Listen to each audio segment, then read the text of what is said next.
ಗಂಧದ ಗುಡಿ ಚಂದದ ನುಡಿ ನಮ್ಮ ಕನ್ನಡ ನಾಡು. ಕನ್ನಡ ಅಭಿವೃದ್ಧಿ ಪ್ರಾಧಿಕಾರ ಅನ್ಯ ಭಾಷಿಕರಿಗೆ ಕನ್ನಡ ಕಲಿಸುವ ಕಾರ್ಯಕ್ರಮ.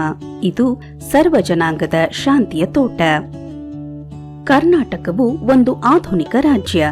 ಕನ್ನಡ ಭಾಷೆಯು ಕಳೆದ 2000 ವರ್ಷಗಳಿಂದ ಸಂಸ್ಕೃತ, ಪ್ರಾಕೃತ, ಉರ್ದು, ಇಂಗ್ಲಿಷ್ ಮೊದಲಾದ ಭಾಷೆಗಳೊಡನೆ ಸಂವಾದಿಸುತ್ತಾ ತನ್ನದೇ ಆದ ಅಸ್ಮಿತೆಯನ್ನು ಬೆಳೆಸಿಕೊಂಡು ಬಂದಿದೆ. 1990ರ ಆನಂತರ ಕನ್ನಡ ಭಾಷೆಯು ಜಾಗತೀಕರಣದ ಅನೇಕ ಬೆಳವಣಿಗೆಗಳಿಗೂ ಮುಖಾಮುಖಿಯಾಗಿದೆ. ಜೊತೆಗೆ ಕರ್ನಾಟಕದ ಒಳಕ್ಕೆ ಹೊರ ರಾಜ್ಯಗಳಿಂದ ಹಾಗೂ ಹೊರ ದೇಶಗಳಿಂದ ಸಾವಿರಾರು ಜನ ವಲಸೆ ಬರುತ್ತಿದ್ದಾರೆ. ಬ್ಯಾಂಕ್, ಅಂಚೆ ಕಚೇರಿಗಳು ಸೇರಿದಂತೆ ಕೇಂದ್ರ ಸರ್ಕಾರದ ಅಡಿಯಲ್ಲಿ ಬರುವ ಅನೇಕ ಸಂಸ್ಥೆಗಳಲ್ಲಿ ದೊಡ್ಡ ಸಂಖ್ಯೆಯಲ್ಲಿ ಕನ್ನಡೇತರರು ಇವತ್ತು ಸಕ್ರಿಯರಾಗಿದ್ದಾರೆ. ಸಣ್ಣ ಪುಟ್ಟ ಉದ್ಯೋಗಗಳನ್ನು ಅರಸಿಕೊಂಡು ಕರ್ನಾಟಕದೊಳಕ್ಕೆ ಪ್ರವೇಶಿಸುವ ಅನ್ಯ ಭಾಷಿಕರು ಅನೇಕ ವರ್ಷಗಳ ಕಾಲ ಇಲ್ಲಿ ಬದುಕು ಸಾಗಿಸಿದರೂ ಅವರ್ಯಾರೂ ಕನ್ನಡ ಕಲಿಯುತ್ತಿಲ್ಲ. ಸ್ಥಳೀಯ ಕನ್ನಡಿಗರು ವಲಸಿಗರ ಭಾಷೆಯಲ್ಲಿಯೇ ಮಾತನಾಡುವ ಉತ್ಸಾಹ ತೋರಿಸುತ್ತಿದ್ದಾರೆ. ಈ ಹಿನ್ನೆಲೆಯಲ್ಲಿ ಕನ್ನಡ ಅಭಿವೃದ್ಧಿ ಪ್ರಾಧಿಕಾರವು ಕನ್ನಡೇತರರಿಗೆ ಕನ್ನಡ ಕಲಿಸುವ ಕಾರ್ಯಕ್ರಮವನ್ನು ಹಮ್ಮಿಕೊಂಡಿದೆ.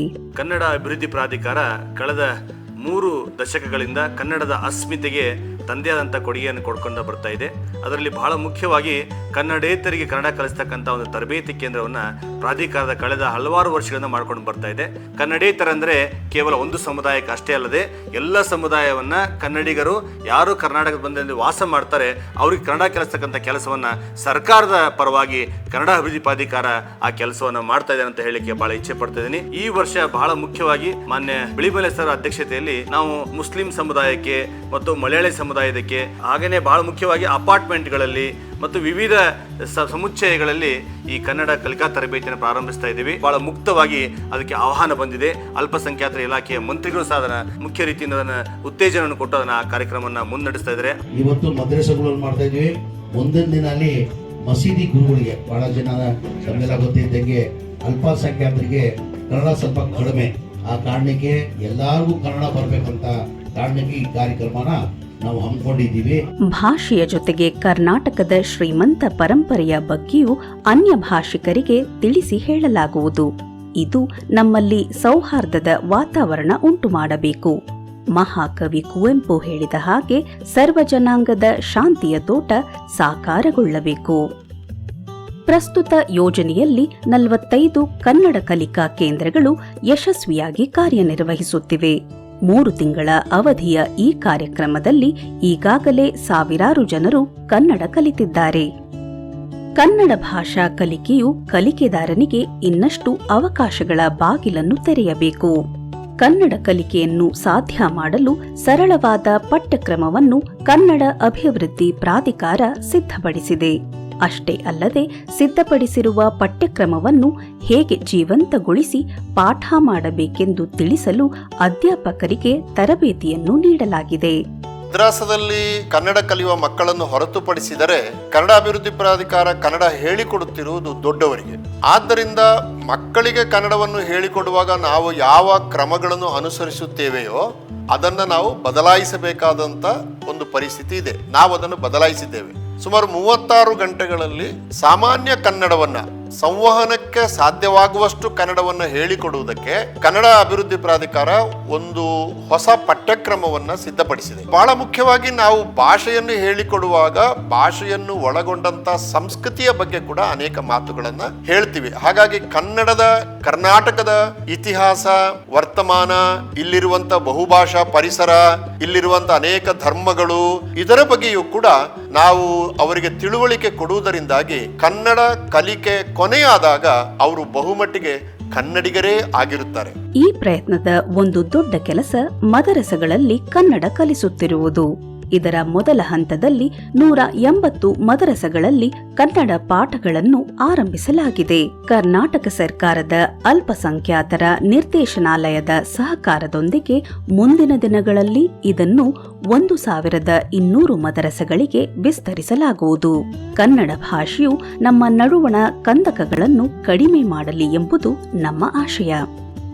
ನನ್ನ ಹೆಸರು Shaikh Mohammed Anwar, principal of Ali girls PU college Tumakuru. Jamia Syedna Anas Ibne Malik ಮದ್ರಸಾ ಹಾಗೂ ಕನ್ನಡ ಅಭಿವೃದ್ಧಿ ಪ್ರಾಧಿಕಾರ ಇವರ ವತಿಯಿಂದ ಇಲ್ಲಿ ತುಮಕೂರಿನಲ್ಲಿ ಕನ್ನಡ ಕಲಿಕಾ ಕೇಂದ್ರವನ್ನ ಇವತ್ತು ಉದ್ಘಾಟನೆ ಮಾಡಿದ್ರು.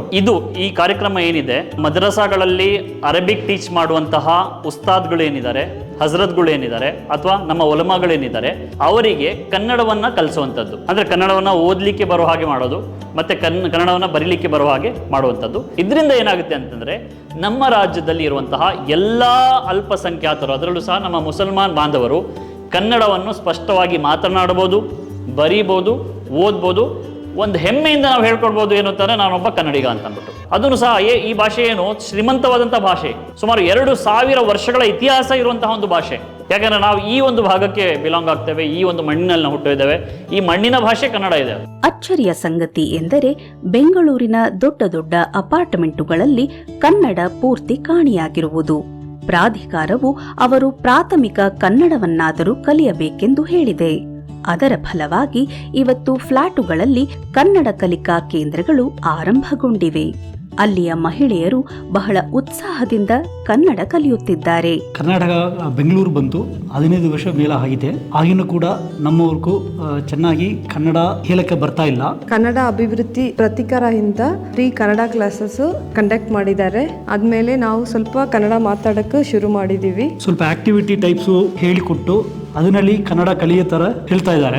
ಸೊ ಅದುವಾಗಲಿ ನಮಗೂ ಸ್ವಲ್ಪ ಈಸಿಯಾಗಿ ಕನ್ನಡ ಅರ್ಥ ಆಗ್ತಾ ಇದೆ. ಯಾವ ಥರ ಹೊರಗಡೆ ಹೋಗಿದ ಅಂದರೆ ಯಾವ ಥರ ಮಾತಾಡಬೇಕು, ತರಕಾರಿ ಅಂಗಡಿನಲ್ಲಿ ಇಲ್ಲ ಆಟೋ ಅವರ ಜೊತೆ, ಔಟ್ಸೈಡು ಬಸ್ ಸ್ಟಾಪ್ನಲ್ಲಿ ಇಲ್ಲ ಜನ ಹತ್ರ ಮಾತಾಡಬೇಕಂದ್ರೆ ಯಾವ ಥರ ಮಾತಾಡಬೇಕು, ಆ ಥರ ಸಿಂಪಲ್ ವರ್ಡ್ಸು ಆಕ್ಟಿವಿಟಿ ಮೂಲ ನಮಗೂ ಹೇಳ್ಕೊಡ್ತಾ ಇದ್ದಾರೆ. ಸೊ ನಾವು ಕನ್ನಡದಲ್ಲಿ ಮಾತಾಡೋದ್ರಿಂದ ಕನ್ನಡವರಿಗೂ ತುಂಬಾ ಖುಷಿ ಆಗ್ತಾ ಇದೆ, ನಮಗೂ ಖುಷಿ ಆಗುತ್ತೆ. ಇದೇ ರೀತಿಯಲ್ಲಿ ಆಸ್ಪತ್ರೆಗಳಲ್ಲಿ ಕೆಲಸ ಮಾಡುತ್ತಿರುವ ದಾದಿಗಳಿಗೆ, ವೈದ್ಯಕೀಯ ಸಂಸ್ಥೆಗಳಲ್ಲಿ ಕಲಿಯುತ್ತಿರುವ ಅನ್ಯ ಭಾಷಿಕ ವಿದ್ಯಾರ್ಥಿಗಳಿಗೆ, ರಾಜ್ಯ ಸರ್ಕಾರ ಮತ್ತು ಕೇಂದ್ರ ಸರ್ಕಾರದ ಉದ್ಯೋಗಿಗಳಿಗೆ, ಬ್ಯಾಂಕ್ ನೌಕರರಿಗೆ, ಹೀಗೆ ಅವರು ಇವರು ಎಂಬ ಯಾವುದೇ ಭೇದ ಭಾವವಿಲ್ಲದೆ ಕನ್ನಡ ಕಲಿಕಾ ತರಗತಿಗಳು ಇಂದು ಎಲ್ಲರನ್ನೂ ತಲುಪುತ್ತಿವೆ.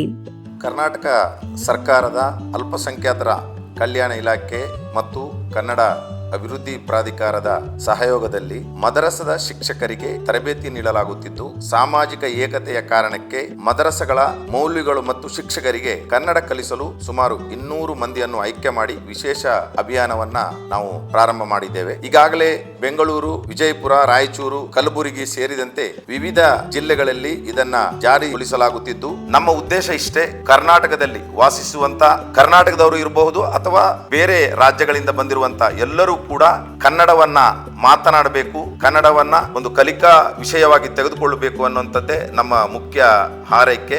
ಮಾರುಕಟ್ಟೆಯ ಭಾಷೆ ಬೇರೆ, ಕಚೇರಿಗಳ ಭಾಷೆ ಬೇರೆ, ಮನೆ ಬಳಕೆಯ ಮಾತು ಬೇರೆ, ಸಾಹಿತ್ಯದ ಭಾಷೆ ಬೇರೆ. ಇದನ್ನು ಅರಿತುಕೊಂಡು ಪ್ರಾಧಿಕಾರವು ಪದಕೋಶವನ್ನು ಸಿದ್ಧಪಡಿಸಿದೆ. ಕಲಿಕೆದಾರರ ದಿನನಿತ್ಯ ಬಳಸುವ ಪದಗಳೇ ನಮ್ಮ ಪಠ್ಯದ ಮುಖ್ಯ ಭಾಗ. ಕಲಿಕೆಗೆ ಆಧುನಿಕ ತಂತ್ರಜ್ಞಾನವನ್ನು ಬಳಸಿಕೊಳ್ಳಲಾಗುತ್ತಿದೆ. ತರಗತಿಯ ಹೊರಗಡೆ ಬಂದಾಗ ಕಲಿಕೆದಾರರು ಕಣ್ಣಿಗೆ ಬೀಳುವ ನಾಮಫಲಕಗಳನ್ನು ಓದುತ್ತಾರೆ. ತಪ್ಪಾದರೂ ಪರವಾಗಿಲ್ಲ, ಧೈರ್ಯವಾಗಿ ಭಾಷೆಯನ್ನು ಬಳಸುತ್ತಾರೆ.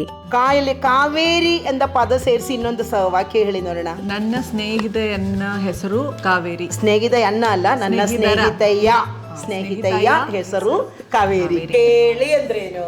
ಲಿಸನ್. ಕಿವಿ. ಎಷ್ಟು ಕಿವಿಗಳಿವೆ? 2. ಕನ್ನಡ ಮಾತಾಡ್ತೀರಾ ಮನೇಲಿ ಅಮ್ಮ ಹತ್ರ? ಎಸ್ ಮ್ಯಾಮ್, ಸ್ವಲ್ಪ ಮಾಡ್ತೇವೆ ಮ್ಯಾಮ್. ಅಮ್ಮಗೆ ಸ್ವಲ್ಪ ಡಿಫಿಕಲ್ಟಿ ಬರುತ್ತೆ, ಬಟ್ ಕಮ್ಯುನಿಕೇಟ್ ಮಾಡಿ. ಇಂಥ ಚಟುವಟಿಕೆಗಳೊಂದಿಗೆ ಕಲಿಕಾ ಕೇಂದ್ರಗಳಲ್ಲಿ ಕನ್ನಡದ ವಾತಾವರಣ ನಿರ್ಮಾಣ ಮಾಡಿ ಕನ್ನಡ ಕಲಿಸುವ ಕೆಲಸ ಸಾಗುತ್ತಿದೆ. ಕನ್ನಡ ಕಲಿಕಾ ಯೋಜನೆಯ ಪರಿಣಾಮ ಈಗಾಗಲೇ ಸ್ಪಷ್ಟವಾಗಿ ಕಾಣುತ್ತಿದೆ. ಕನ್ನಡದಲ್ಲಿ ಮಾತನಾಡುವಾಗ ನಗು ನಗುತ್ತಾ ಮುಖ ಅರಳಿಸಿಕೊಂಡು ಲವಲವಿಕೆಯಿಂದ ಕಂಗೊಳಿಸುವ ಮಕ್ಕಳು, ರೋಗಿಗೆ ಕನ್ನಡದಲ್ಲಿ ವಿವರಿಸಿ ಸಮಾಧಾನ ಮಾಡುವ ದಾದಿ, ತನ್ನ ಕೆಲಸದ ಸ್ಥಳದಲ್ಲಿ ಕನ್ನಡ ಬಾರದೆ ಬಹಳ ಕಾಲ ಆತಂಕಕ್ಕೆ ಒಳಗಾಗಿದ್ದ ಕಾರ್ಮಿಕ ಈಗ ಆತ್ಮವಿಶ್ವಾಸದಿಂದ ಮಾತನಾಡುತ್ತಿರುವ ಸುಂದರ ದೃಶ್ಯ ಕಾಣುತ್ತಿದೆ. ಯಾವುದೇ ಊರಲ್ಲಿ ಇದ್ರೂ ಕೂಡ ಅವರು ಊರಿನ ಭಾಷೆಗೆ ಬೆಲೆ ಕೊಡಬೇಕಂದ್ರೆ ಎಲ್ಲರೂ ಹೇಳ್ತಾರೆ. ನಾನು ನಮ್ಮ ಊರಲ್ಲಿ ಇದ್ದಾಗ ನಾನು ನಮ್ಮ ಭಾಷೆ ಎಷ್ಟು ಬೆಲೆ ಕೊಡ್ತೀವೋ ಅದೇ ಥರನೇ ನಾನು ಕನ್ನಡದಲ್ಲಿ, ಕರ್ನಾಟಕದಲ್ಲಿ ನಾವು ಕನ್ನಡಕ್ಕೆ ಅದಕ್ಕಿಂತ ಒಂದು ಹೆಜ್ಜೆ ಮೇಲೇ ಬೆಲೆ ಕೊಡಬೇಕು. ಯಾಕೆಂದರೆ ನನಗೆ ನನ್ನ ಹತ್ರ ಏನೇನೇ ಇದೆಯೋ ಎಲ್ಲನೂ ನನಗೆ ಕೊಟ್ಟರದು ಕರ್ನಾಟಕದಲ್ಲಿ ನಾನು ಬಂದಿದ ಮೇಲೆ. ಕರ್ನಾಟಕದಲ್ಲಿ ಇರುವ ಎಲ್ಲರಿಗೂ ಕನ್ನಡ ಕಲಿಸುವುದು ಪ್ರಾಧಿಕಾರದ ಕನಸು. ಆ ಕನಸಿನೊಂದಿಗೆ ನೀವು ಸೇರಿಕೊಳ್ಳಿ. ಕನ್ನಡ ಉಳಿಯಲಿ, ಕನ್ನಡ ಬೆಳೆಯಲಿ. ಕರ್ನಾಟಕ ಎಂಬುದೇನು? ಹೆಸರೇ ಬರಿಯ ಮಣ್ಣಿಗೆ.